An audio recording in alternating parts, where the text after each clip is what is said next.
Mainit nga. Biro mo sa dyaryo namin, sa saksi, sa balita. 2 page yung puro balita ni... Puro. Ang dami, ang dami materials, no? Ang dami. Pati si Solicitor General, nagkaroon ng pansin doon sa ito. Ano to? Actually, sinulat ko sa Philippine Courier na nakaraan yung parang ito parang ganting galaw parang history repeats itself, di ba? Oo, tama. Parang yung nangyari kay Erap parang bumalik Para totoo yun, no? Napakinggan ko si dating Presidente Erap binibiro nila Jerry Baha, no? Oo. Kung willing siyang yung rest house niya sa Tanay. Ipahiram kasi mukhang nagsabi ng totoo na itong mga doktor sa tama yun. Sa St. Luke's at wala namang dahilan para magsinungaling pa sila. Para... So biglang cambio ngayon itong kampo ni GMA, lalo na si Atty. Lambino na siyang tagapagsalita. Oo, na hindi na pinahaba yung usapin doon sa karamdaman, dahil ito halatang-halata naman talagang di ba? Ginagamit yung ospital. Oo. Parang nagtatago sa likod ng karamdaman. Yung mga medical condition na yan. Lumabas ang katotohanan dahil nga pinatawag ito mga doktor. Siyempre, natakot. So, ibang strategy naman. House arrest naman ang gusto. Sabi naman ni dating Pangulong Erap, kung siya ang tatanungin, total babae nga naman. Ako, sabi niya, ako lalaki. Kaya ko yan, lalo na't may karamdaman niya ni si GMA. Pero yung sa kanya, okay na yung hospital arrest, pero dun sa government facility. Hindi sa St. Luke's. Sa hospital ng gobyerno. Oo, pero binabalikan niya yung nangyari sa kanya. Siya talaga ikinulong. Binitbit na parang talagang parang 3,000 pulis yung bumantay. Bumitbit, di ba? Oo. Ayaw niya rin namang naawa nga rin siya dito kay GMA dahil wala nang naaawa. Karma talaga. Naawa rin. Engineer, ano bang mo rito? Sabi nga natin, matagal na nating naririnig sa mga kababayan natin na malakas ang kutob na ginagamit yung medical condition niya para nga ma-delay o makaiwas, no? Pero hindi siya umubra. Talagang aabutin siya talaga ng seryoso talaga batas, ito. Seryoso ito talagang gobyerno ito. Para kasi ang pinangako talaga ni Pinoy, December, makukulong. Mukhang nagkatotoo, no? At may susunod pa rin. Kasi duda nga rin sa duda nga rin sa medical Kaya... okay. Tumawag ulit partner si Grego. Gano'n ba? Ito. Natin. I-live. Sige. Pakibaba mga paring Neil. Hello? Hello? Grego. Magandang hapon. Hello? Magandang gabi rito. Gabi, aga na. Dito, may tirik pang araw dito. Grego, kumusta ka na dyan sa Korea? Okay naman. Ito, may maganda kong balita rito dahil nito yung nakarahan na sinabi ko sa overseas call. So ito hindi na malungkot na balita. Magandang balita na ibabalita mo ngayon. Medyo maganda at medyo masama. Hindi maganda. Sige, unahin mo yung maganda. Good news muna. Yung good news muna. Sige. Okay. Okay, maraming salamat kasamang Dan at kasamang Paski.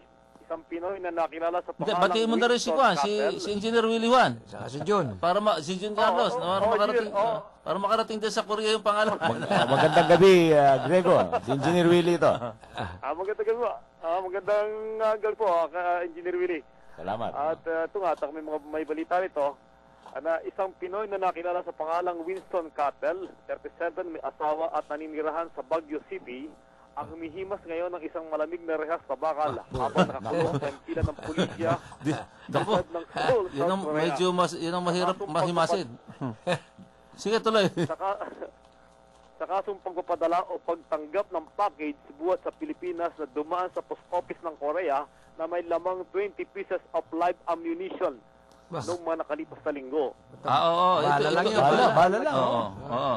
Ito yung tinawag mo sa akin, di ba? Ayon sa balita, Roger, ayon sa balita, samantalang nagtatrabaho ang suspect sa kanyang kumpanyang pinapasukang Songso Kongdan o ang tinatawag na Songso Industrial Complex sa Taguig City, ay may dumating na mga pulis mula sa Seoul City at tinanong kung sino ang Winston sa kanila. Agad namang sumagot ang una at sinabing siya si Winston. At doon pa lamang ay naresto na siya ng mga nagpakilala mga pulis at sinabing nakakumpiska sila ng package na naglalaman ng 20 pieces of live na bala ng baril na naka-address sa kanyang pangalan. Inalughog ang kanyang tinitirhang bahay na inupahan, ngunit wala namang nakitang anuman. Maliban sa isang umanong handmade na kasangkapang baril, siguro ito yung tinatawag natin sumpak sa Pilipinas. Dinala sa impila ng pulisya sa Seoul at doon siya samantalang ikinulong. Noong isang araw, petsa 24 ng buwang kasalukuyan, nakapanayam natin ang 2 pulis buo sa Seoul City na nagpakilala lamang na investigador, policewoman Lee at policeman Kim. Samantalang sila ay narito sa Taguig at kasalukuyan nag-iimbestiga sa mga kaibigan ng suspect. Ayon sa mga pulis, sinabi umano ng ito ang pinakamaganda. Sige.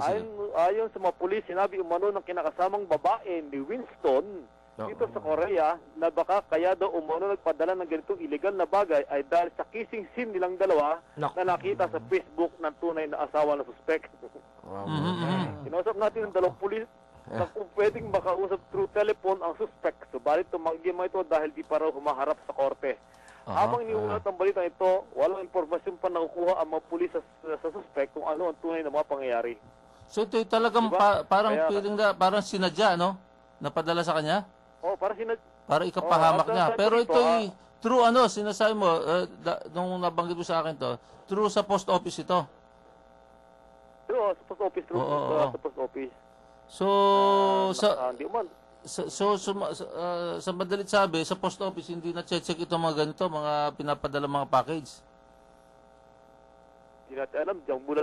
Hindi natin Oo, alam dito kasi sa Pilipinas, dapat- sapagkat ang sabi nga Dapat ng hindi punong- nakakalabas itong mga ganito, di ba? Oo nga eh.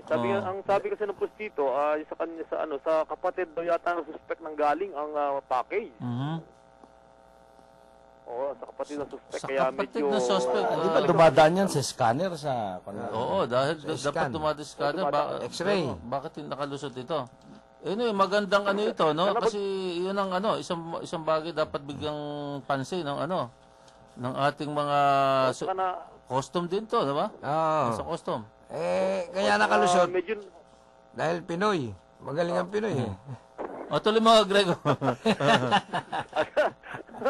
At saka medyo nakakahiya dahil unang-una dyan pa dito sa Korea pa na trace yung may lamang ganyan. Samantalang sa Pilipinas Nakalusot. nakalusot yung mga bala. Oo. At saka isa pa rito, itong ang babae ay nung makita sa Facebook na siguro nakikising sin nga sila, nagalit daw yung asawa, original na asawa na nandiyan sa Pilipinas. Yan. Kasalanan nung nag-Facebook, yung gumawa ng Facebook yan. Oo. Di ba? Sinama sa Facebook. Yun lang. Yun lang ating maiulat. At tingnan sa mga next week. Katoto, sino yung babaeng Roger. sinasabi, yung nalikan? Katoto. Yung nandyan, bali kalibin niya riyan, kalibin kalibin nitong Winston. Dyan yun, dyan sa... babanggitin natin. Si pangalang Cynthia. Cha. Inchik ba? Inchik? Cynthia. Cynthia. Wag mo nang anuhan, wag mo nang lagyan ng apelyido. Hahanapin ni Paski. Baka hanapin daw ni Katotong Paski dyan sa Facebook. Sa mga Facebook niya. Delikado to pagka Sige, pag nagawa ni kasama Paski, palagay ko siya naman biktima ng mga ganitong bagay. Dako, pagpunta mo rito, biglain mo to at Malayo mararating ikaw mo. ba, ngayong Pasko, kasama Grego, hindi uwi. Wala pa akong plano. Hindi ka magki-Christmas dito sa Pilipinas. Basta anytime, Katoto. Kaya ikaw kasamang Grego alam mo na yung na hindi masama yan Kaya ingatan ko yung mga ganyang bagay eh. kita mo may balik Wala nakakakita. Nawala. Magaling ka lang magtago. Nilalagay kasi sa Facebook, siyempre makikita. Oo, Katoto. buong mundo pa naman. Ha? Opo. Kaya delikado. Wala na Okay, tayo sa- ibang magagandang balita na. Roger, sa next week, medyo malamig din dito. Nagtag-yelo na. Marami na yelo sa palibot. Kaya mahirap ang Mahirap buhay ngayon kumilos. dito. Mas Napakalamig. mahirap. Dito, hinahanap namin yan, pero hindi naman pala masarap yung ano eh. Masyado malamig din, ano? Mahirap kumilos. Ay, hindi maganda. Talagang perwisyo sa katawan ng isang tao. Napakalamig, ang hirap. Hindi, pero kung may... Ano nga pala sa susunod? Katoto, kung may katabi ka, mag-iinit ka rin dyan. Tama. Okay. Talagang mag-iinit ka. Yung yelo, walang lamig yan, magka nandyan yung katabi mo. Okay, kasamang Grego. Roger. Okay. Wala ka nang iba i-report, ha? Sa next Sunday, makakapanayam natin ng isang singer. Okay. Bali, tatlong singer dito. Tunay na singer. At maraming problema doon na isisiwala sa atin. Oo. Okay, mula rito sa South Korea, Greg Alarmado live na nag-uulat para sa Lakayang Pinoy DWAD. Okay, salamat. Kasamang Grego. Galing po yan sa South Korea. Matindi talaga si kasama Okay. Grego. Talagang matyaga talaga si kasamang Grego. Magkalap ng mga balita. Ito, ano to? Medyo alarming to. Oo. Bakit nakakalusot dito? Ibig sabihin, nakakatulog yung nasa scanner, no? Yung tagabantay ng Oo, x-ray diba? machine, di ba? Dapat ano to eh. At saka di ba Kasi may mga... galing Pinas? Di ba naamoy dito ng mga aso doon? Saka yung mga ganyan. Oo. May, yung ano, tama. Sleeping yung dog, di ba? X-ray. Oo. K9. K9, pero nakakahiya nga. Bakit doon pa ano eh, no? Natuklasan. Natuklasan. Okay, balik tayo dito kay GMA. So, marami pang istorya to. Nag-uumpisa pa lang eh. Yung telenovela eh. Oo, Diba? Ang susunod dito, hindi ko alam, nasa ano pa ba? Nasa St. Luke's? Pwede Kailan ba- nang nilabas na yata. Hindi ko nasundan dahil dalawang araw akong walang news blackout. Pwede na, oo. Nakatutok ako doon sa aming planning. Okay. Malamang ilabas na dahil doon sa patunay ng doktor na lumalakas na siya eh. Pero kayo, partner, Engineer Jun, willing ba kayo, no? Agree ba kayo na house arrest o hospital arrest? Okay ba sa inyo yan? O gusto mo yung makitang kahit pa paano nasa kabila ng rehas, no? Katulad din ni Erap, ni Jinggoy na kasi talagang nakita mo yung walang aawa talaga, di ba? Dahil Nakikita mo doon sa mga news sa TV Patrol. Yung tanong na kung yung mga tanong tungkol talagang makita nila yung kondisyon, pero bagkus talagang walang naaawa sa kanya, walang simpatya. So walang kakampi. Wala talaga. Walang So nagrarally. gusto niyo bang makita si GMA doon sa Southern Police District na with that condition? Abay, kung anong nasa batas. Yun ang masunod, di ba? Yan, oo. Kasi ito yung magbibigay nga ng paalala o Isang halimbawa. no? Isang Para halimbawa. sa darating na panahon, ang mga ating mga naglilingkod sa bayan, Pangulo, Senador, Maging deterrent, para magtino sila. Oo, No, tama. hindi porke ang lakas nila dyan sa pwesto, pwede nilang... Kasi baka yung susunod, puro ka naman. Gusto ko house arrest na naman. Oo. Sa rest house ko sa magpapagawa ng rest house habang nasa pwesto. Doon sa lugar niya. Tapos mangurakot, Pag nabuko. sa rest house lang. Di ba? Tama, kaya dapat... Tapos pagbago na ang administrasyon, mayroong patatawarin niya yung susunod na Pangulo. May clemency. Maalala ko sa mga nakaraan, yung sa Korea, 2 pangulo yata nila ang kinulong din. Kaya, tayo, tumatabla na sa Korea. Ha? Oo. Wala na, no? Alam mo naman, may kalambutin na naman tayo kahit pa paano, di ba? Doon mahina ang Pinoy eh. Ikaw Maawain. pa rin yun. Ano ba ang tingin mo? Okay ba sa'ya? Sa akin, okay yan, pero kailangan magkaroon ng exclusive cell na yung mga VIP na ganyan, kagaya ng dating Pangulo, dapat doon sila ilagay. Kung yung mayor na si